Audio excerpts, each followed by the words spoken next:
సంక్రాంతికి సొంతూళ్ల బాట పట్టారు నగర జనం. దీంతో హైదరాబాద్ విజయవాడ హైవేపై వాహన రద్దీ నెలకొంది.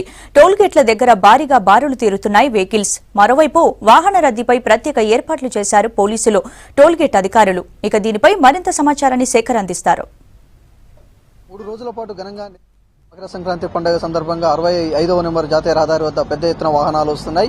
తెల్లవారుజాము నుండి కూడా అటు ఆంధ్రాకి తరలిపోయే వాళ్ళు హైదరాబాద్ నుంచి వాహనాల్లో తరలి వస్తున్నారు. ఇక టోల్గేట్ల వద్ద మాత్రం పెద్ద ఎత్తున ట్రాఫిక్ జామ్ అవుతుంది. ఇక భువన యాదాద్రి జిల్లాలోని పంతంగి టోల్గేట్ వద్ద సుమారు 3 కిలోమీటర్ల మేర ట్రాఫిక్ జామ్ అయింది. ఎప్పటికప్పుడు పోలీసులు కూడా వాటి వాహనాలను తరలించే ప్రయత్నం చేస్తున్నారు. ఇక అక్కడ ఉండే ఎవరైతే టోల్ ప్లాజా సిబ్బంది ఉంటారో టోల్ ప్లాజా సిబ్బంది కూడా టోల్ గేట్ వెంటనే వసూలు చేసుకున్న తర్వాత పంపించే విధంగా ఎక్కువ కూడా అక్కడ బారికేట్లు నిర్వహించారు. ఇక మనం చూడొచ్చు, ప్రస్తుతం చిట్యాల పోలీస్ స్టేషన్ వద్ద ఉన్నాం. ఇక్కడ జాతీయ రహదారి వద్ద ఉండడంతో భారీ ఎత్తున వాహనాలు కూడా నిలిచిపోయాయి. వచ్చే వాహనాలకు ఎలాంటి ఇబ్బంది కాకుండా స్టాపర్లను కూడా ఏర్పాటు చేసి ప్రమాదాలను అరికట్టే పనిలో పోలీస్ యంత్రంగా ఉందని చెప్పుకోవచ్చు. ఇక గతంలో ఏదైతే స్టాపర్స్ ఉన్నాయో ఇక్కడ ఎలాంటి ఇబ్బంది కలగకుండా అటు నైట్ వచ్చే వాహనాలకు ఆ రేడియం కనిపించే విధంగా కూడా వాటిని క్లీన్ చేస్తున్న సందర్భాలు మనకు స్పష్టంగా కనిపిస్తున్నాయి. ఇక ఎక్కడ ఏదైతే ఉన్నాయో ఇక్కడ ఈ జాతీయ రహదారి వద్ద పెద్ద ఎత్తున వాహనాలు వస్తున్నాయి. వాటిని అదుపు చేయడానికి పోలీసులు ఏ విధంగా ప్రయత్నం చేస్తున్నారు, మనతో పాటు ఇక్కడ స్థానిక పోలీస్ ఆఫీసర్ ఉన్నారు, ఆయనతో మాట్లాడే ప్రయత్నం చేద్దాం.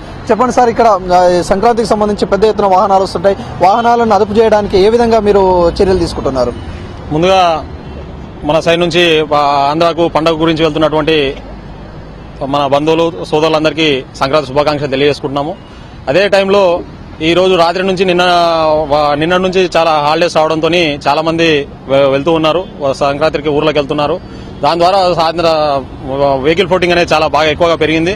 దాంట్లో ప్రతిసారి చేసే విధంగానే ఈసారి ఇంకొద్దిగా ఇంట్రెస్ట్ తీసేసుకుని డే టైంలో కూడా పెట్రోలింగ్ పార్టీలను పెట్టించి రోడ్లపైన ఎక్కడ వాహనాలు నిలపనీయకుండా చేస్తున్నాము.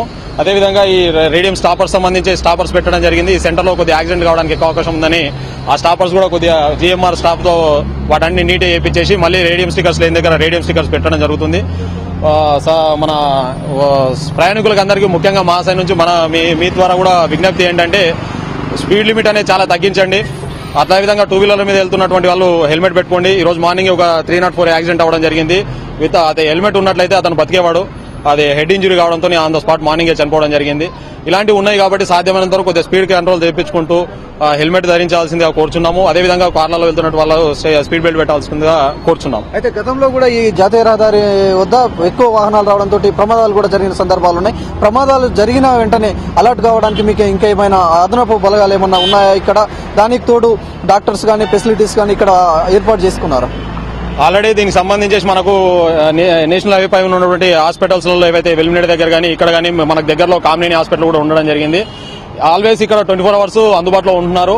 ఏదైనా ఇమీడియట్ గా యాక్సిడెంట్లు ఏమన్నా అయినట్లయితే వెంటనే వాళ్ళు అందుబాటులో ఉంటారు. కాబట్టి ఫస్ట్ ఎయిడ్ సంబంధించిన విషయాలు మాత్రం కొద్దిగా తొందరనే అయిపోతాయి. కాబట్టి దాని విషయంలో మాత్రం ప్రాబ్లం లేదు. అయితే స్టాపర్స్ ఎక్కడెక్కడ పెట్టారు ప్రమాదాలను అరికట్టడానికి? చిట్యాల సెంటర్ లోనే బస్ స్టాండ్ దగ్గర ఇక్కడ మరియు ముందర వట్టిమరి దగ్గర ఈ స్టాపర్ పెట్టడం జరిగింది. దీని ద్వారా సాధ్యమైనంత వరకు స్పీడ్ అనేది చాలా కంట్రోల్ అవుతుంది. చూడొచ్చు, మొత్తానికి మాత్రం వచ్చే వాహనాలను అదుపు చేయడం కోసం స్టాపర్స్ ఏర్పాటు చేశారు. ఎప్పటికప్పుడు పోలీసులు కూడా ప్రత్యేక బృందాలతోటి పెట్రోలింగ్ కూడా చేస్తున్న సందర్భాలు కనిపిస్తున్నాయి. ఇక మొత్తానికి మాత్రము ఏదైతే ఈ సంక్రాంతి అనేది తెలంగాణ ప్రాంతంలో దసరా పండుగని ఎంత ప్రాముఖ్యత ఉంటుందో ఆంధ్ర ప్రాంతంలోని ఈ సంక్రాంతి పండుగ కూడా అంతే ప్రాముఖ్యత ఉందో. అక్కడ కోడి పందాలు కావచ్చు, ఇక విభిన్నమైన వంటకాలు కావచ్చు, డిఫరెంట్ వంటకాలతోటి మొత్తం కూడా 3 రోజుల పాటు జరిగే ఈ సంక్రాంతి పండుగ మాత్రం పెద్ద ఎత్తున హైదరాబాద్ నుంచి తరలిపోతుంటారు. ఇక హైదరాబాద్ నుంచి వచ్చే వాహనాలు ఎలాంటి ఇబ్బంది కలగకుండా ఎప్పటికప్పుడు అటు పెట్రోలింగ్ కావచ్చు, అటు జిఎంఆర్ కావచ్చు, వీళ్ళు ఎప్పటికప్పుడు మాత్రం పరిశీలిస్తున్న ఉన్నత స్థాయి అధికారులు కూడా జాతీయ రహదారిపై ఎలాంటి అవాంఛనీయ ఘటనలు కావచ్చు, ప్రమాదాలు కావచ్చు జరగకుండా అన్ని ఏర్పాట్లు కూడా చేశామని చెప్పుకొస్తున్నారు. ఇక ఏదైతే ఈ సంక్రాంతి పండుగకు ముందుగానే సెలవులు రావడంతో సెలవు దినం కావడంతో అందరూ కూడా తమ సొంత గ్రామాలకు బయలుదేరే పనిలో మాత్రం ఉన్నారని చెప్పుకోవచ్చు. మొత్తానికి మాత్రం జాతీయ రహదారి సంక్రాంతి పండుగ వేడుకల్లో భాగంగా మాత్రం పెద్ద ఎత్తున వాహనాల రద్దీతో మాత్రం కొంత అడవిడిగా ఉంది అని చెప్పుకోవచ్చు. ఇది